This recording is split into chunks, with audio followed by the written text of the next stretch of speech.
যুদ্ধবিরতির মধ্যেও একটি স্বস্তির সূর্যোদয় কিংবা সূর্যাস্তের দেখা পাননি গাজাবাসী। শান্তি চুক্তি লঙ্ঘন করে ইসরায়েলি হত্যাযজ্ঞ ও ধ্বংসযজ্ঞের নিষ্ঠুর খেলায় নিদারুণ কষ্টে দিনরাত কাটছে অসহায় ফিলিস্তিনিদের।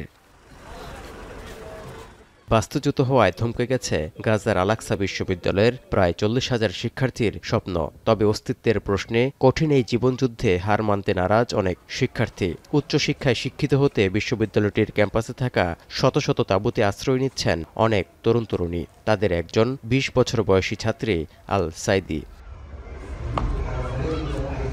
বাঁচার সংগ্রামের মধ্যে পড়াশোনাও অব্যাহত রাখতে ৪০,০০০ শিক্ষার্থীর একমাত্র ভরসা এখন অনলাইন ক্লাস। তবে বিশ্ববিদ্যালয়টির ক্লাসরুমে সশরীরে উপস্থিত হয়ে পড়াশোনা করতে না পারার আক্ষেপ আল সাইদির মতো হাজার হাজার শিক্ষার্থীর। واشوف الدكاتره وجه لوجه ونتعلم وجاهي، يكون في لوح، يكون في مقاعد، يكون في زملائي في الجامعه.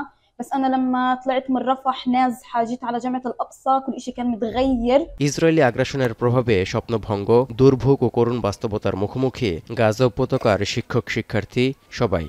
এমন পরিস্থিতিতে অনলাইনের মাধ্যমে শিক্ষার্থীদের পাঠদান কার্যক্রমে অনেক ঘাটতি থেকে যায় বলে মনে করছেন আল-আকসা বিশ্ববিদ্যালয়ের এই শিক্ষাগুরু।